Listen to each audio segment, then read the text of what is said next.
काढून 7 ते अध्याय 16 और उसका 4 और 5। आणि त्याचं वचन 4 आणि 5 न्यायों की पुस्तक आणि 16 7 ते अध्याय 16 जजेस 16 4 and 5। 7 ते अध्याय 16 त्याचं वचन 4 आणि 5। इसके बाद वह सोरेक नामक घाटी में रहने वाली दलीला नाम की एक स्त्री से प्रीति करने लगा। तब पेलिस्तियों के सरदारों ने उस स्त्री के पास जाकर कहा, तो उसको फुसला कर पूछ कि उसका महाबल का भेद क्या है, कौन सा उपाय करके हम उस पर प्रबल हो सके और उसे बांध कर रखे, तब हम तुझे 11-11 से टुकड़े चांदी देंगे। नंतर सोरेक खोऱ्यातील दलीला नावाच्या एका स्त्रीवर त्याचे प्रेम बसले। तेव्हा पॅलेस्टाईनचे सरदार त्या स्त्रीकडे जाऊन तिला म्हणाले, त्याच्या अचाट शक्तीचे मर्म कशात आहे आणि आम्हाला त्याचे वर्चस्व कसे मिळवता येईल हे तू त्याच्याकडून लाडीगोडीने काढून घे, म्हणजे आम्हाला त्याच्या मुठ्या बांधून त्याला जेरीस आणता येईल। आम्ही प्रत्येक जण तुला चांदीचे 1100 नाणी देऊ। हम प्रार्थना करें। आपण प्रार्थना पवित्र पिता, वचन की सेवा को आपके हाथों में देते हैं। आपका वचन क्या ही सुंदर, क्या ही पवित्र, क्या ही शुद्ध, इसलिए वचन हम ध्यान से सुनेंगे और जो हम सुनते हैं वही पालन करने के लिए सहायता करना। वचन का ताब आपके हाथों में भी है, दया रखना। वचन हम ध्यान से सुनने के लिए और जो हम सुनते हैं वही पालन करने के लिए कृपा प्रदान करना, दया रखना प्रभु, ये मेरी विनती है यीशु के नाम से, आमीन। Praise the Lord. हम यहाँ एक स्त्री की भूमिका देख रहे हैं आणि आपण इथे एका स्त्रीची भूमिका बघतो। बाइबल में स्त्री की भूमिका बहुत सारी है आणि बायबलमध्ये स्त्रियांच्या खूप साऱ्या भूमिका आहेत। सबसे पहली जो बाइबल बताती है वो भूमिका है पत्नी। आणि सगळ्यात पहिली भूमिका जी आहे ती आहे पत्नीची। तो संसार में सबसे पहली कौन आई? माँ नहीं, पत्नी। आणि जगामध्ये सगळ्यात पहिले कोण आले? आई नाही, पण पत्नी आली। बाद में माँ आणि नंतर आई आली। तो इसीलिए पत्नी ये भूमिका पहले बताया और उसके बाद माँ की भूमिका बताई। आणि मग पत्नी पहिले भूमिका सांगितली, त्यानंतर आईची भूमिका सांगितली। इसलिए बाइबल में बहुत सारी ऐसी पत्नियां हैं और बहुत सारे माँ हैं जिनके द्वारा बहुत सारे प्रभु के दास बने रहे और प्रभु की सेवा के लिए उपयोगी बने। आणि बायबलमध्ये खूप साऱ्या अशा पत्नी आहेत आणि खूप साऱ्या अशा आया आहेत ज्यांच्याद्वारे काय झाले, देवाच्या दासांनी जन्म घेतला आणि देवाचे चांगले मोठे मोठे दास बनले। स्त्रियों की भूमिका पैगंबर यानी एक भविष्यवक्ता, परमेश्वर के सेवा करने वाले भी है और लीडर अगुवे बनने वाले भी ऐसे निकले। आणि स्त्रियांच्या भूमिका एक भविष्यवक्ता म्हणजे एक संदेशीच्या रूपामध्ये पण आहे आणि एक पुढारी म्हणजे नेतृत्व करणाऱ्या पण स्त्रिया। बाइबल में डेबोरा है, मरियम है, जो जिन्होंने भविष्यवक्ती और नेतृत्व करने वाले लीडर्स के अगुवे बने। आणि बायबलमध्ये आपण बघतो दबोरा आहे, मरियम आहे, जी मरियम संदेशी होती आणि दबोरा एक इस्रायलची चांगली पुढारी पण करणारी होती।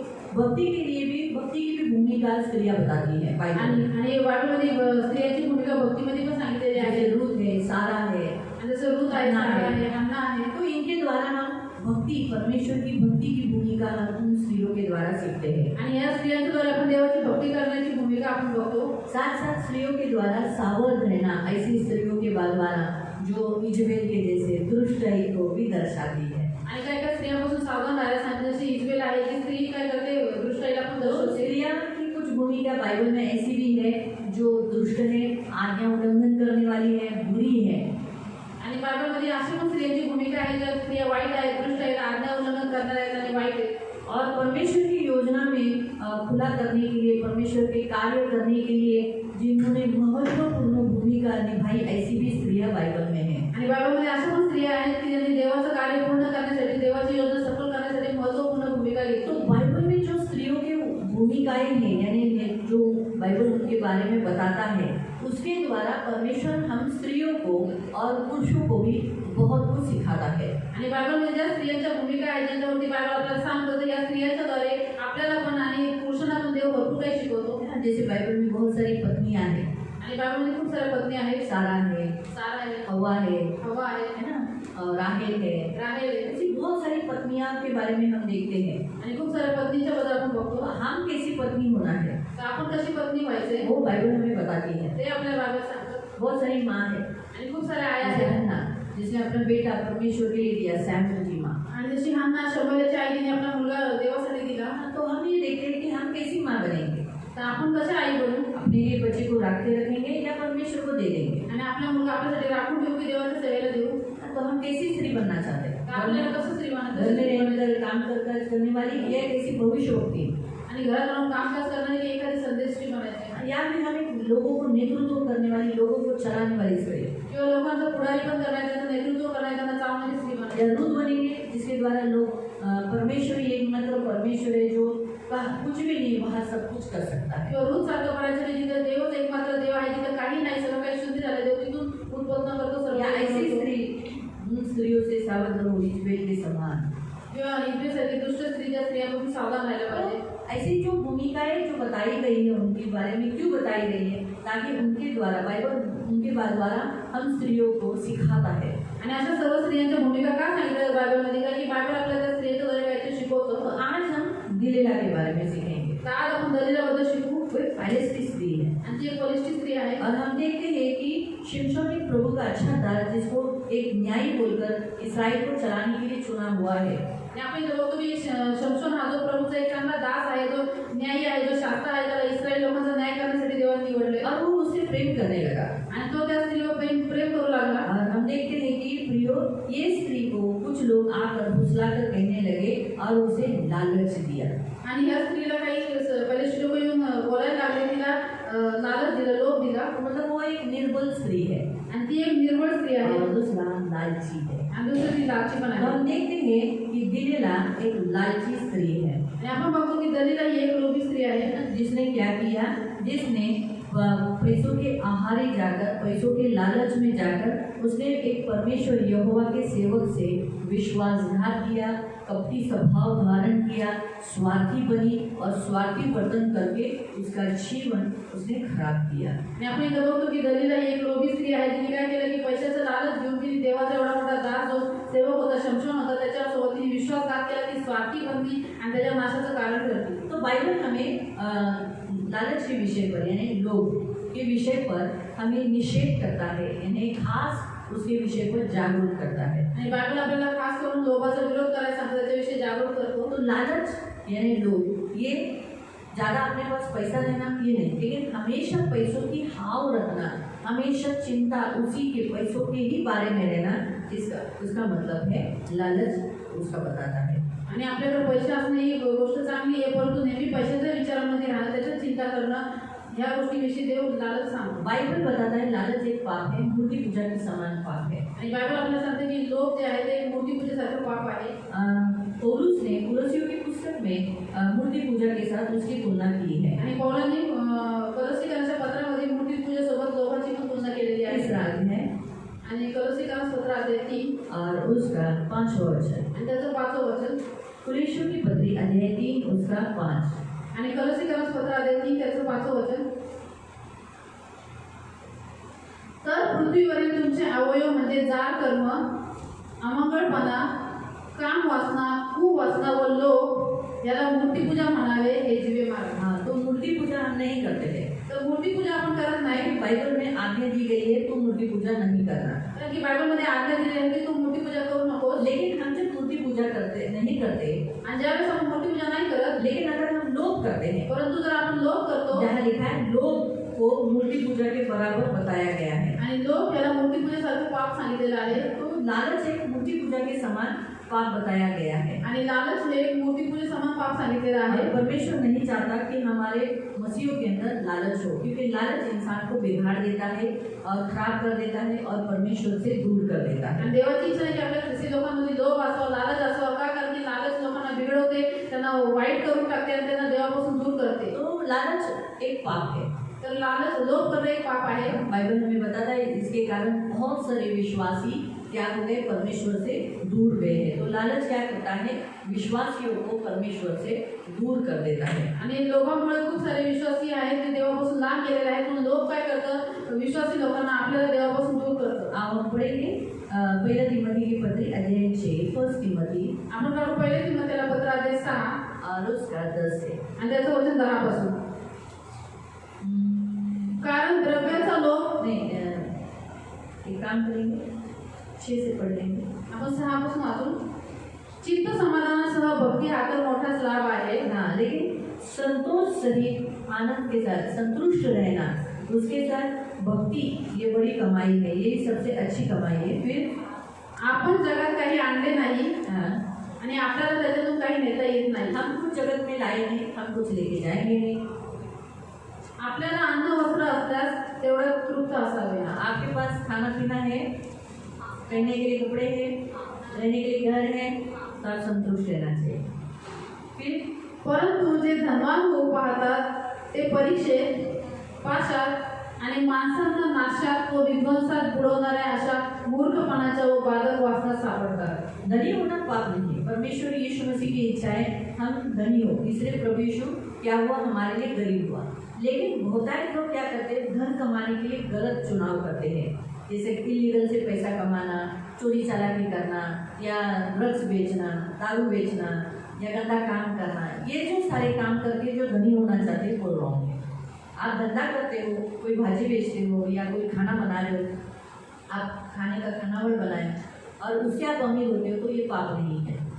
आप जब कष्ट कर कर, मेहनत कर कर जब आप कोई धनी होते हो तो कोई गलत काम नहीं, लेकिन इलीगल से पैसा कमाना ये रॉन्ग है। तो ये लालच है। दूसरा, बहुतायत लोग क्या करते हैं, लालच के मारे अपने प्रभु को छोड़कर ऐसी जगह में जाते हैं जहाँ उनको शब्बात पालन नहीं होता। बहुत लोग आज, बहुतायत लोग अपनी चर्च के भी बहुतायत लोग ऐसे जगह में हैं जहाँ वो शब्बात जाते भी नहीं और उन्हें वैल्यू भी नहीं कि मैं चर्च नहीं जा पा रहा हूँ, मैं प्रभु के करीब नहीं जा पा रहा हूँ, मैं शब्बात एक दिन प्रभु के करीब नहीं रह रहा। पैसा तो मिल रहा है, 10,000, 20,000, 25,000, 30,000, शायद किसी को 50,000 पगार होगा, लेकिन वो 50,000 खर्चा होने वाला है, लेकिन जो एक दिन की जो भक्ति उसे जीवन दे देने वाला है। तो क्या होता है, ये लालच है, ये पैसों की लालच ने उसे क्या किया, परमेश्वर से दूर कर दिया। तो ये लालच है।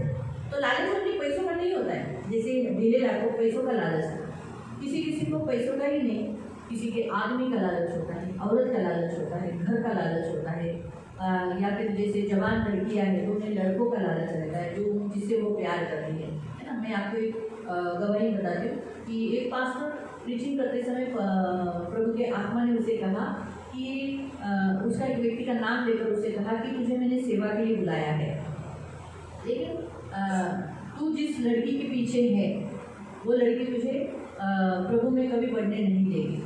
तो वो सभा खत्म होने के बाद वो रोते रोते आया, बोला मैं प्रभु को बहुत प्यार करता हूँ, लेकिन मैं उस लड़की से प्रभु से भी ज़्यादा प्यार करता हूँ, मैं उस लड़की को छोड़ नहीं सकता। और आखिर में उसने बोला मैं प्रभु को छोड़ सकता हूँ, मैं नौकरी छोड़ सकता, ये सेवा नहीं करेगा चलेगा, लेकिन मुझे वो लड़की चाहिए। और आखिर में वो उस लड़की के पीछे चला गया। तो उसके अंदर क्या था, लालच था उस लड़की का, लालच होता उस लड़की को पाने का, मुलीला प्राप्त करने उस लड़की को पाना है, कैसे भी करके पाना है, कैसे भी पाओ। प्रभु को छोड़ना पड़ा तो छोड़ेगा, चर्च छोड़ना पड़ा तो छोड़ेगा, भविष्यवाणी हुआ तो भविष्यवाणी को तुझे देखेंगे, लेकिन मुझे वो लड़की पाना है। तो बहुतायत लड़कियां भी इसी करते हैं, मुझे वो लड़का पाना है, मुझे वो लड़का पाना है, मुझे वो लड़का, उसके लिए माँ को छोड़ेंगे, चर्च को छोड़ेंगे, सेवा को छोड़ देंगे, सबको छोड़ देंगे, लेकिन वो लालच है। आपको समझा? तो उसे लालच है। बहुत सारे औरतों के अंदर बच्चों का लालच होता है, बच्चों के कारण वो सेवा नहीं कर पाती या प्रभु के करीब नहीं जा पाती, चर्च में नहीं आ पाती, तो वो पैसों बच्चों के कारण होता है। तो बच्चों का लालच, मेरे बच्चे में हो जाएंगे, मेरे बच्चे ही हो जाएंगे, मेरे बच्चे ही हो जाएंगे।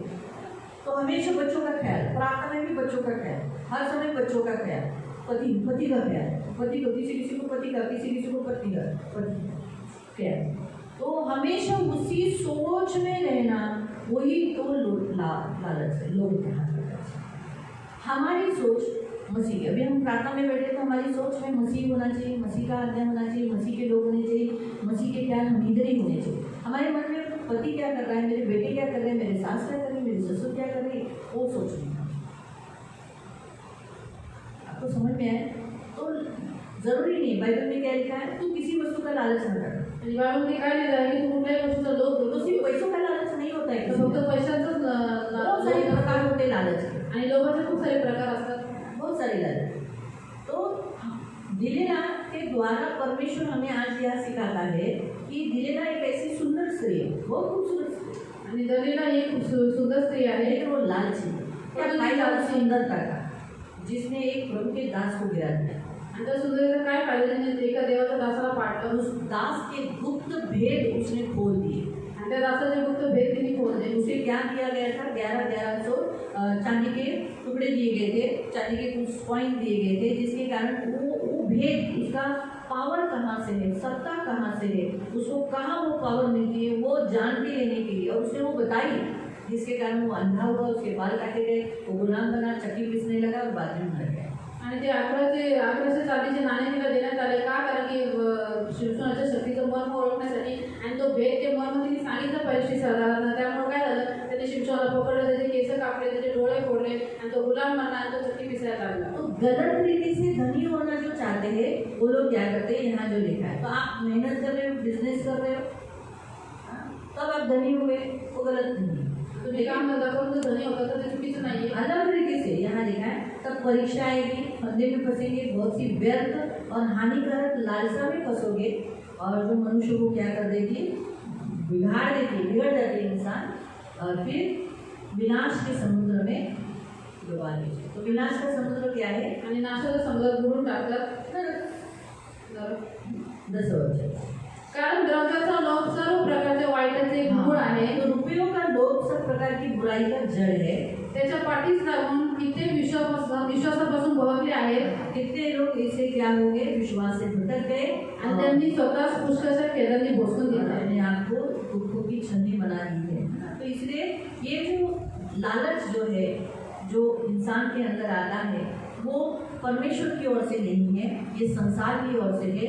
ये जॉन पत्री में लिखा गया है। आणि हा जो लोभ मनुष्यामध्ये येतो तो देवाकडून नाही, परंतु तो जगाकडून आहे, हे योहानाच्या पत्रात दिलेलं आहे. पहला यूहन्ना की पत्री अध्याय 2:16 में आप पढ़ सकते आणि हैं। पहिले योहानाचे पत्र अध्याय 2:16 मध्ये तुम्ही वाचू शकता. तो ये क्या करती है, ये संसार से है, ये जो बातें, जो लालच, ये संसार से है, परमेश्वर की ओर से नहीं है। आणि हा जो लोभ आहे हा जगाकडून आहे, हा देवाकडून नाही आहे. तो इसीलिए बाइबल में यीशु मसीह ने लालच से बचने के लिए, चौकस रहने के लिए एक दृष्टांत बताया, वो है लूका अध्याय 22 में पढ़ सकते हैं। आणि लूका अध्याय 22 मध्ये नहीं, प्रभू 12 लूका अध्याय 12 मध्ये प्रभू येशूने काय केलंय की लोभापासून सावध राहण्यासाठी एक दृष्टांत सांगितलेला आहे.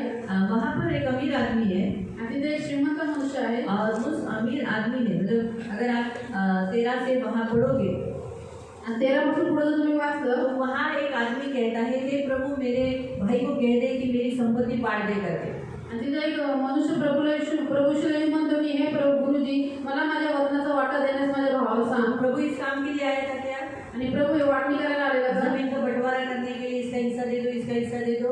आणि जमिनीची वाटणी करण्यासाठी प्रभू आलेला का, नहीं, उसके लिए नहीं आया था। आणि प्रभू वो त्यासाठी इंसान को उद्धार देने के लिए, सारे पापों से जिस बंधनों में जकड़े, उससे छुटकारा देने आए थे। आणि तो मनुष्य तारण देण्यासाठी, आणि मनुष्य ज्या पापाच्या बंधनामध्ये बांधलेले आहे त्याच्यापासून त्यांना मुक्ती सुटका देण्यासाठी इसलिए आले यीशु ने होते. कहा चौकस रहो, हर प्रकार के, लिखा क्या, हर प्रकार, सिर्फ पैसों का लोभ नहीं, हर प्रकार के लोभ से अपने आप को बचाए रखो। आणि म्हणून प्रभू श्री त्यांना मला सांभाळा, सर्व प्रकारच्या लोभापासून दूर राहा.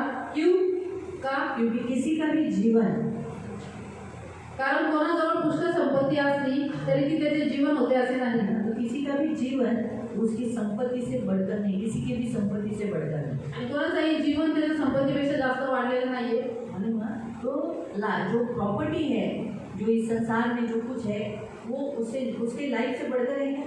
आणि या जगामध्ये जी काही धन संपत्ती आहे त्याच्या जीवनापेक्षा जास्त आहे का?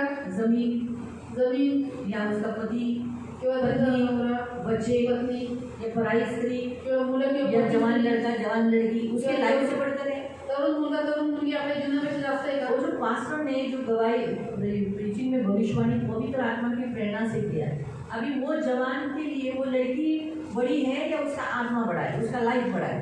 आणि जी देवाच्या दासाने भविष्यवाणी केली देवाच्या आत्म्याने भरून, तर त्या तरुणासाठी ती तरुण मुलगी जास्त महत्वाची आहे की स्वतःचा आत्मा जास्त महत्वाचा आहे? उसका खुद का लाइफ इम्पोर्टेंट था ना, आणि त्या स्वतःचा आत्मा महत्वाचा होता. लेकिन उसने क्या किया, खुद की लाइफ की वैल्यू न करते हुए उस स्त्री के, उस लड़की के पीछे पागल बच्चों को भी चर्च में भी नहीं आते। आणि त्यांनी काय केलं की स्वतःच्या आत्म्याची किंमत न करता अशा मुलीच्या मागे तो गेला जी कधी चर्चमध्ये पण आले नाही. कभी चर्च में नहीं आते। आज ऐसे कितने लोग हैं जिनके माता पिताओं को भी हम बताते हैं कि तुम्हारे लड़कों ने जो लड़की पसंद की है वो चर्च में नहीं आती, जो अभी चर्च नहीं आती वो आगे क्या आएगी, तो भी वो लोग फुल सपोर्ट करते हैं अपने बच्चों को। आणि आम्ही अशा खूप साऱ्या आईवडिलांना सांगतो की तुमच्या मुलांनी जी मुलगी चॉईस केलेली, पसंत केलेली आहे ती आता चर्चमध्ये येत नाही, तरी पुढे जाऊन काय येईल, परंतु तरी सुद्धा त्या आईवडिलांचा पूर्ण सपोर्ट असतो मुलाला. उसका लाइफ बड़ा इम्पोर्टेंट होता है, उस लड़के का लाइफ इम्पोर्टेंट है। लेकिन वो लोग क्या सोचते हैं, मेरा लड़का बहुत प्यार करता है, मर जाएगा रोएगा, अरे मरता है तो रोने दो, रहने दे, ऐसा रो रो के मरता है तो भी जाने दे, प्रभु के पास तो जाएगा, लेकिन नरक जाएगा वो। अगर वो लड़की ने उसको संसारिक बना दिया तो आणि त्या मुलाचं जीवन महत्वाचं आहे. नहीं बना सकता है, बना देगा. कितने लड़के लोग ऐसे पीछे हट गए, असे किती मुलं मागे हटले कितनी लड़की ऐसे पीछे हट गई. आणि अशा किती मुली मागे हटल्या. और लाइफ बहुत बढ़कर है हमारा, अपना लाइफ को हमें बचाना है, अपना लाइफ. मैं अभी मेरे जोशुआ इस्तर के लिए मेरा लाइफ क्यों स्पॉइल करूं, मेरा उस लाइफ है, उनको उनका लाइफ बचाना है. मेरे से कंट्रोल होता है, कंट्रोल करना है, जितना नहीं होता है मारना है, पीटना है. आपको तो मालूम है उसकी सिवाय तो मैं रहती नहीं. हाँ, तो वो तो अभी भी है चालू, आणि वो मैं छोड़ेगी नहीं. मारलं पिटणं आता पण चालू आहे. हाँ, वो तो छोड़ेगी नहीं. मुझे गलत दिखाई दिया मैं मारे. आणि जर काही चुकीचं दिसलं तर मारते तिथे. हाँ, वो अकेले में आओ, तुम अंदर आओ, एकटं भेटा. रूम है, किचन है, उधर धपाड़ धपाड़ धपाड़ धपाड़ छोड़ने का नहीं. तब क्यों उनमें डर होना चाहिए. काय काय त्यांच्यामध्ये भीती असते पाहिजे. डर नहीं है तो कुछ भी करेंगे. आणि जर भीती नसते ते काही पण करते. बच्चों में डर होना चाहिए, मुलांमध्ये बच्चे नहीं डरेंगे भीती असते पाहिजे. तो ये हो जाएगा.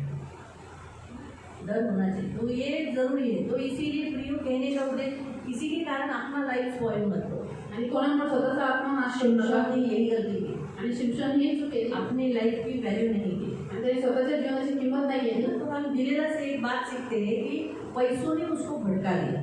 आणि दलेलाकडून आपण एक गोष्ट शिकू शकतो की पैशांनी काय काय तिला भटकून टाकलं. तो इसीलिए यीशु ने उस दृष्टांत में कहा कि एक व्यक्ति था जिसकी बहुत भूमि उपज बढ़ गई, बहुत कुछ हुआ, उसने जमा किया, अपने प्राण को कहा खा पी समझा हमारे लिए बहुत है, लेकिन उसी दिन उसको कहा गया अरे आज तू मरने वाला है. तो वो जो जमा किया था कुछ फायदा आया.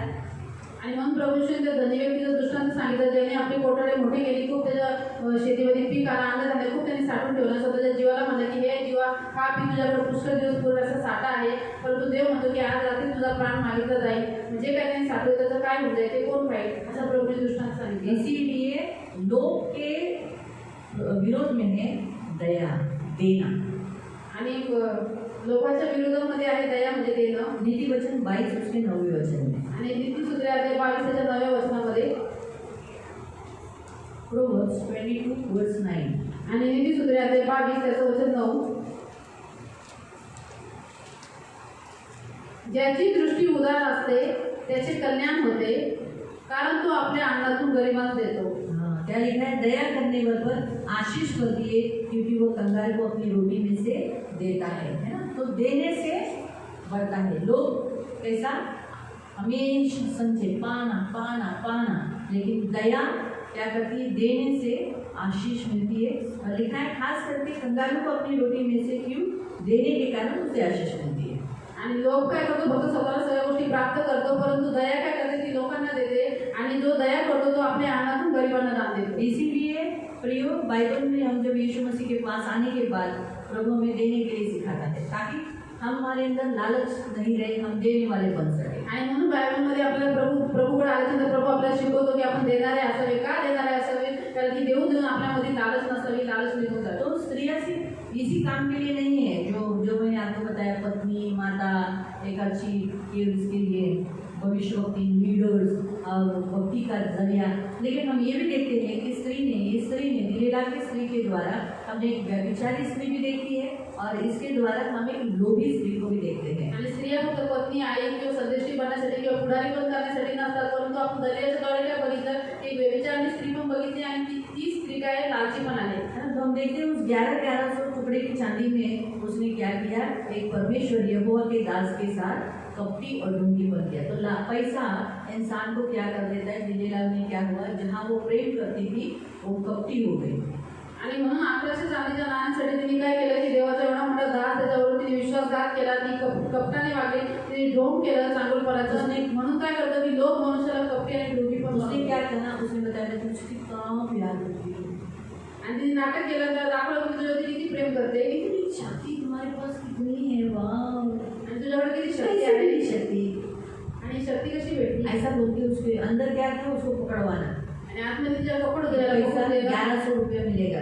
म्हणजे 1100 चांदीचे नाणे प्राप्त करायचे होते तिला. एक व्यक्ति से नहीं, जितने लोग आए थे उन सबसे उसको चाहिए था. आणि फक्त एका व्यक्तीकडून जेवढे सरदार आले होते सगळे तिला देणार होते. तो वो लालच में उसने क्या किया, वो कपटी बनाई. मतलब प्यार दिखाती थी, लेकिन अंदर क्या था, घात करना, नाश करना. और आज संसार में भी ऐसे ही है, जो लोग सिर्फ लड़कियों को यूज करके फेंकना चाहते हैं, इस्तेमाल करके फेंकना चाहते हैं। वो लोग कैसे प्यारी प्यारी मीठी मीठी बातें बोलेंगे, अंदर कुछ दूसरा ही रहता है। फिर लोग मीठी मीठी बात बोलकर फंसाते हैं और बाद में अपना असली ओरिजिनल रूप दिखा देते हैं।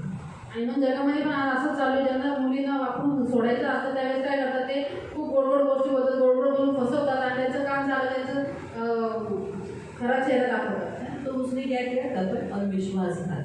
आणि दलिलांनी काय केलं? कपट म्हणजे ढोंग केला आणि विश्वासघात केला। स्वार्थी लोग विश्वासघात कराता है, लोगों को फंसाता है और स्वार्थी बनाता है। खुद का सेल्फिशनेस उसके अंदर आता है, मेरा लाइफ, मेरा जीवन, मेरा देश।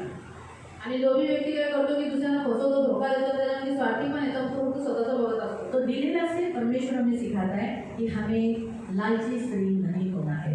आणि दलिला पण देव आपल्याला शिकवतो की आपल्याला लोभी स्त्री नाही व्हायचं। हम एक ऐसी स्त्रियां हैं जो आत्माओं को बचाने वाली, परमेश्वर के दासों को सपोर्ट करने वाली। आणि आपण अशा स्त्रिया बनायचे की जी देवासाठी आत्म्यांना वाचवणारी, देवाच्या दासांना सपोर्ट करणारी, प्रभु की सेवा के लिए पाठबल देने वाली, मजबूती से खड़ा रहने वाली। आणि प्रभूच्या सेवेसाठी एकदम खंबीरपणे उभं राहणारी अशी स्त्री बनायची। जैसे पौलुस ने सिबा के बारे में कहा, क्या कहा कि वो एक ऐसी स्त्री है जिसने मेरा बहुत सपोर्ट किया, तो भी उसे मदद करो। आणि म्हणून जसं पौल सेवाबद्दल बोला की ती एक अशी स्त्री आहे जिने मला खूप मदत केली, माझ्यासाठी उभी राहिली, मग तुम्ही पण तिची मदत करा। 16वें अध्याय में उसके बारे में पढ़ सकते हैं, रोमकरांचं पत्र अध्याय 16 तुम्ही तिच्याबद्दल वाचू शकता, जिसका नाम वहाँ दिया गया है, जो उसने बहुत मदद किया। तो वो एक प्रभु के दासों को सपोर्ट करने वाली थी। गई उसकी पत्नी, आणि गायसची पत्नी, वो एक प्रभु की अच्छी, एक दूसरा हमने इस हफ्ते में फिल्मोन देखा, आणि फिल्मोनाचं पत्र बघितलं आम्ही आपल्याला। फिल्मोन की बीवी का नाम अफ्रोफिया,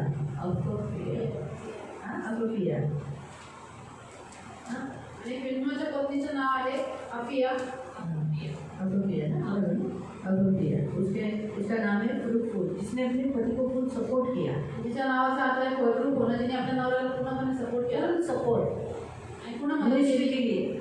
आणि मिनिस्ट्री चालवण्यासाठी। फिलेमोन एक अच्छा मिनिस्ट्री कराने वाला व्यक्ति था, आणि फिलेमोन हा एक चांगली सभा चालवणारा व्यक्ती होता, प्रभु का दास, आणि तो देवाचा दास होता। फुल सपोर्ट। उसकी बच्चा, जो उसके बच्चे का नाम आगे दिया है, वो अपने पिता को सपोर्ट करता था। आणि त्याचा मुलगा पण त्याला पूर्ण मदत करत होता, त्यासाठी पूर्ण तो आप एक ऐसी स्त्रियां बननी है जो मिनिस्ट्री के लिए प्रभु के दासों को सपोर्ट करने वाली। आणि आपण अशा स्त्रिया बनायचं आहे जी मिनिस्ट्रीसाठी देवाच्या दासांना मदत करणारी। हाँ, प्रभु के दास, जैसे यीशु के पीछे जो स्त्रियां चलती थी, वो क्या कर रही थी? यीशु और यीशु के जो 12